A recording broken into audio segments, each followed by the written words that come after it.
Good evening, my name's Henry Winkler. And my name's Bruce Springsteen. And you're watching Discussing Stargate.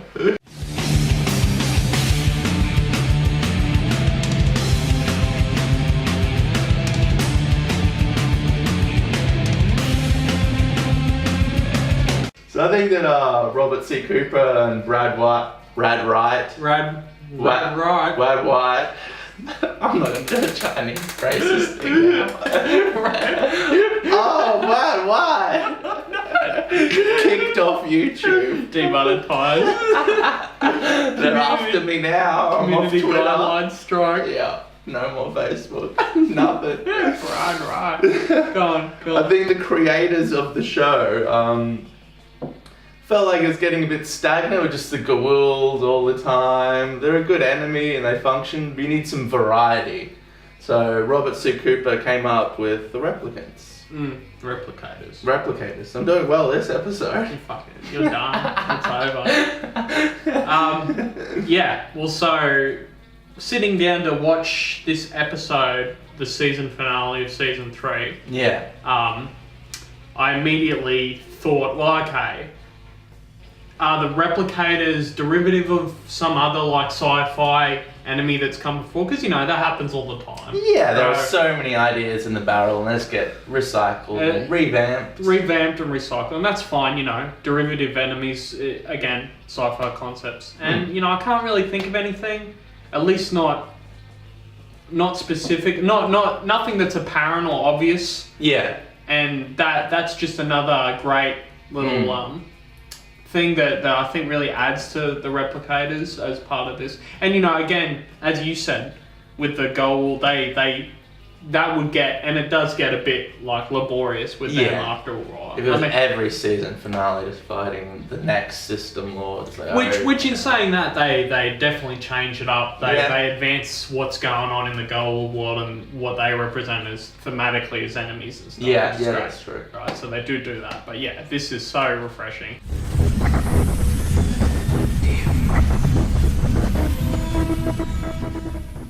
Yeah, so the basic plot is O'Neill is teleported onto an Asgard ship, comes into contact with Replicators.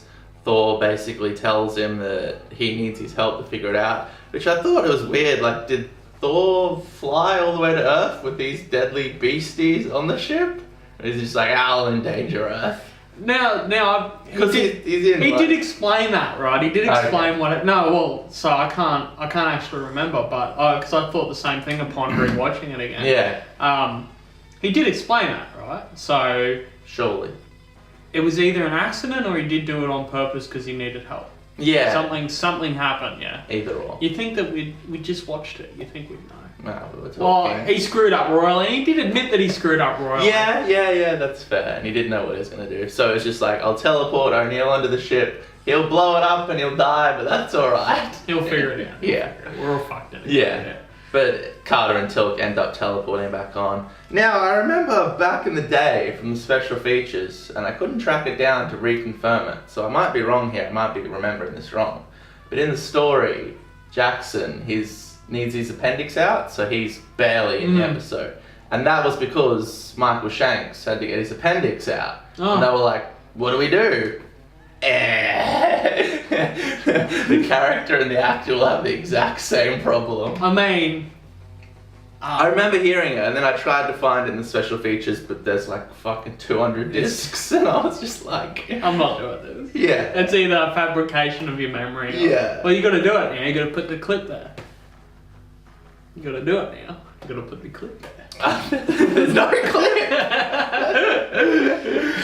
It could be true. I could have made it up. Who knows? But I like that. It's interesting. Well, I mean, it's like, what do? We have a problem now. One of our main actors can't be in the finale.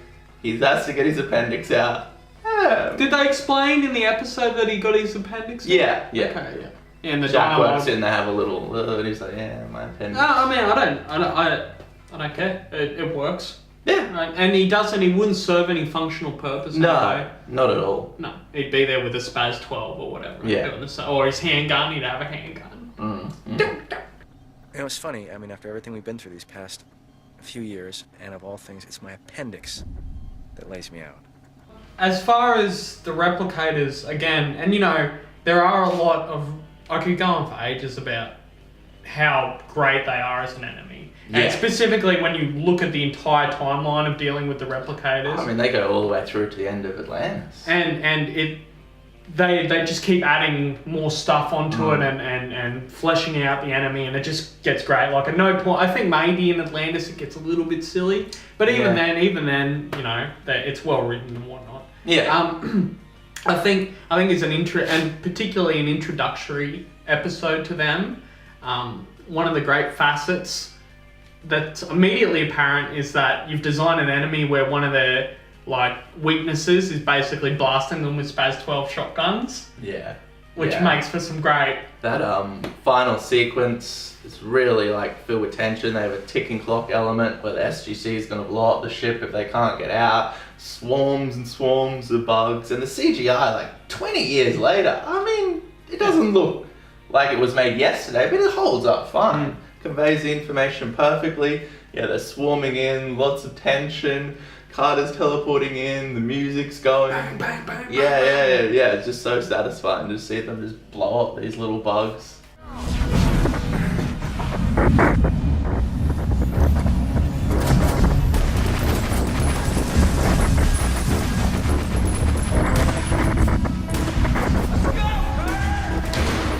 And you know, the CGI it only ever needs to be immersive. Like it needs to hit the line of immersive, and then it's practically timeless. Yeah. Right. Yeah. Which it is, so that's good. Yeah, I mean, Jesus, 20 years later. And this wasn't a big budget movie back in the day. It was a television show. So. I think maybe the where they go to the control room or the bridge. Yeah, that looks like garbage, but that's because that's a big fucking CGI set piece.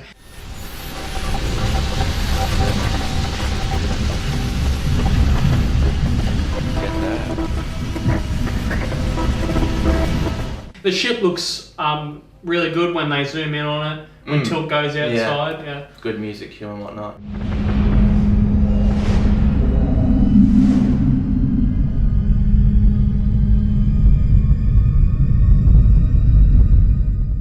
All the sets are really good too, the actual practical sets.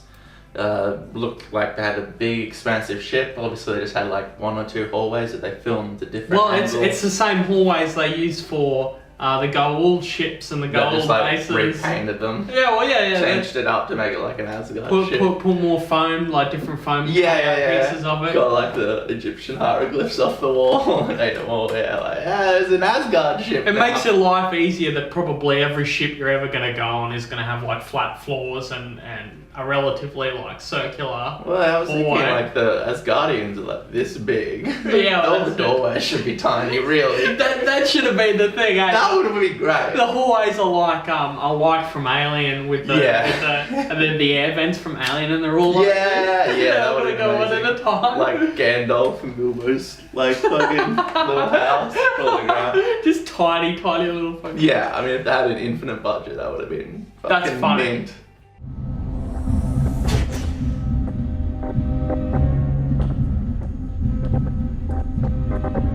I have to say, I don't think we talked about this before. This is the first episode we've done with the Asgard in it.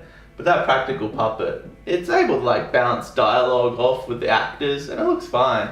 Its mouth isn't that articulated. No. But I mean, if it can deliver dialogue to another character, shot, reverse shot, man. Yeah, look, it does alright. Right. It's fucking, it's all... And he's kind of like, he's sick in this episode, so it's just like... laying down, standing, laying down, standing, sitting down.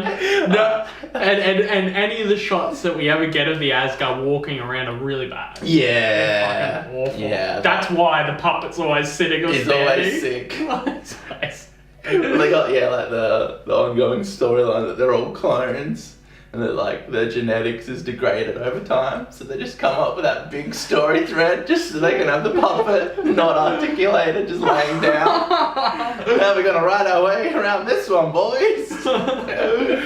Oh, that's funny. Yeah, that is. You're right.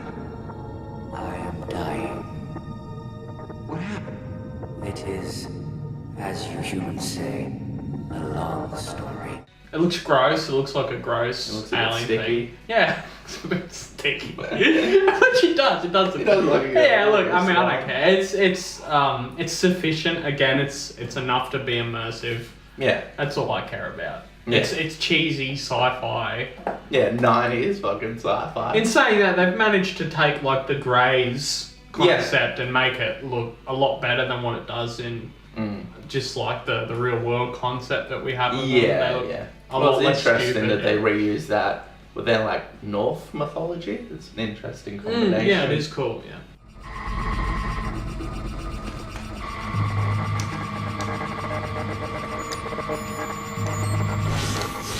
They touch a bit in the first opening scene before O'Neill gets teleported away. Hint a bit at the O'Neill-Carter romance, which in every show, it's always the worst, the will they, the won't they, but Stargate handles it really well. It barely comes up, and when it does, it's really subtle. And it's just basically like, you know, we like each other, but we would never do that because of our professionalism and being the fact that we're in this military team together. So I always like, when I first did my big watch through of every episode, I was like, oh, this is going to get fucking It's gonna get really bad. tedious and cringy. But it never did. And nothing really ever comes of it. It probably comes up in like 15 episodes out of like 200. It's a couple of the like alternate timeline and the future episodes where together. where the conclusion has happened and they've gotten together or whatever, which always feels really great. Yeah. That they resolved it in this other thing, but again, we're in this one where it doesn't. So you get the best of both worlds. Yeah. You can sort of jimmy between it. And a great moment and one that you'll see a lot with the character interactions between O'Neill and Carter is like the unspoken looks. It's mostly when, oh, you're gonna die, you know? Yeah. And they sort of look. So they can use that for like emotional enhancement, but it doesn't get to the point where it's like, oh, will they, won't they for 10 seasons, and they're focusing on it and it's like, fuck off. Yeah, well, you can't spend more than fucking like 5 minutes at a time on it. Well, it's like, will they, won't they, they won't. Okay. Yeah. We're done. Yeah, that's it. Yeah. At least we know now. Don't keep on going back and forth.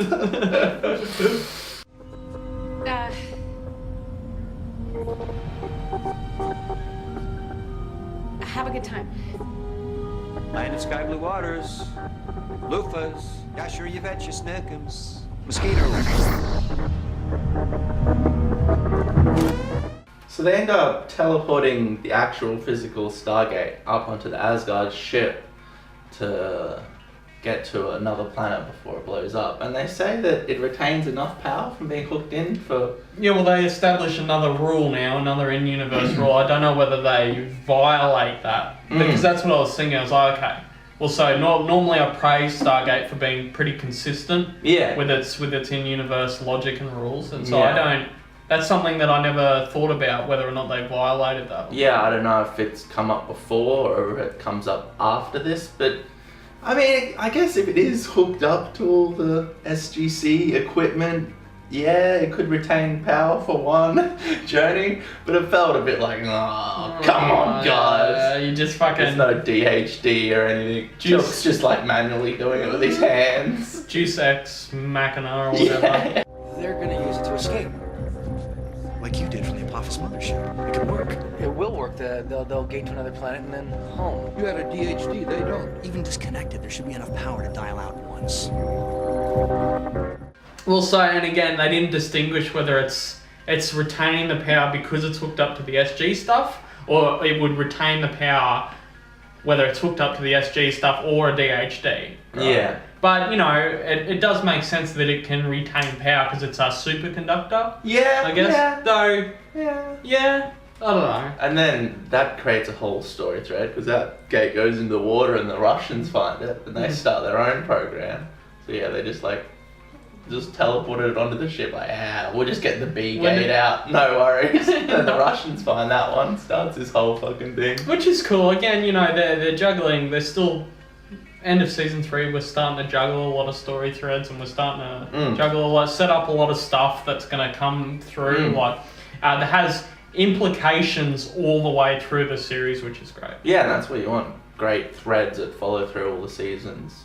I mean, I like the formula of the episode by episode basis, but I think Next Gen, for example, didn't have enough like through storylines through the whole thing, whereas SG-1 was always a really good mix of here's a new adventure every week, but we have all these other threads which are all lost. Yeah, meta stories and stuff. Yeah, well, Stargate Next Generation, they'll have their 2 or 3 episode blocks. Yeah. And that'll be, this is a big set piece and this is what's happening, and then it'll be all the filler, the character development and stuff in the middle. Yeah. Right?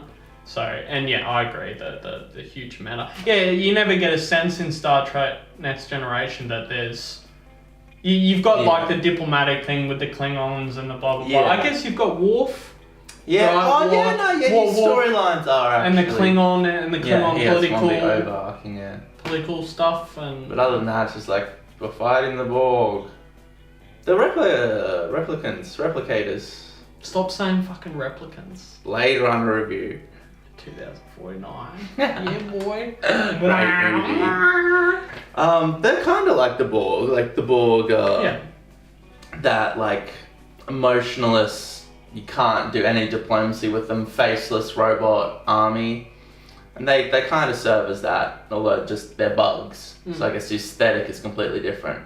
But in a way, they kind of mirror that faceless, robotic enemy. Well, you can they actually handle both of them in the same way, both the Replicators and the Borg, in terms of starting off as the faceless, inhumane sort of enemy. But then later down the track, the Replicators get the human Replicators and the Borg. I think you can only do so much before you do need character interaction with the enemy. Yeah, you have to dialogue and humanize them or whatever, which they do. I guess they do. Yeah, they humanize them. You've got to have some complexities to your enemies.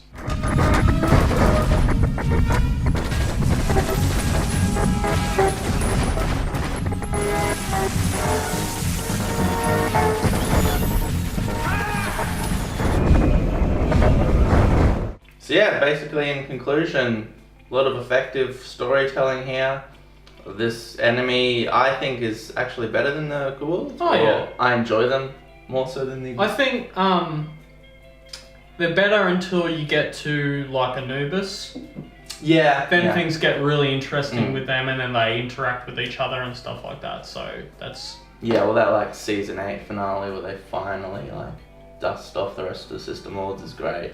Yeah, well it gets fucking really crazy really quickly. Yeah. The only thing I'll say about this episode is that in the beginning, the exposition, waffling on about exposition gets a bit tedious in the beginning. Yeah, talking about putting the bomb on the deceleration thing to blow it up. Now, it's like Carter will talk to Thor. Talk to Thor, and then O'Neill will go, "What are you talking about?" to Carter, and Carter will simplify it by another level to him, and then it'll switch to Tilk, and he'll literally say like the most simplest version of all of that, and it's like, okay, so we need to blow it up. Yeah, so we need to blow it up. Yes, thank you. We brought an explosive device that's enhanced with elementary naquita. Would that be enough to destroy the deceleration drive? This plan could work. Plan? What plan? Sir, the bugs are going to land the ship themselves eventually. The BF-8 might just be enough firepower to blow the deceleration drive. Might. If we blow it at the right time, we can alter the entry limits. The ship would then accelerate out of control and burn up in Earth's atmosphere. What needs to be done then is to place this explosive outside of this vessel. And that's fine. It gets a bit tedious, but whatever. O'Neill can't be that stupid. Like, they're talking English. Like, I don't understand why he can't follow like the English language. Again, sometimes it's fine where Carter, and particularly with Carter, sometimes it's fine because Carter's really babbling on with techno babble. Yeah. But then sometimes it's like normal people should be able to understand what that means. But if we put a bomb on the back thruster of this thing, that will circumvent the dampeners that make an uncontrolled re-entry. What are you talking about, Carter? Speak English. I don't know. Well, sir.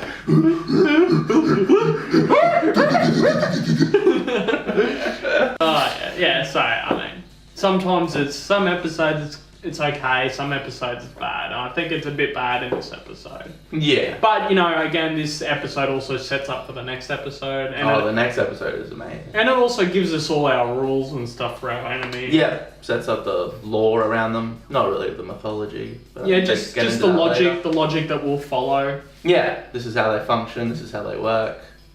Yeah, so, awesome episode. Thank you for watching. Really well, like, subscribe, and comment, and go fuck yourselves. Richard Dean Anderson.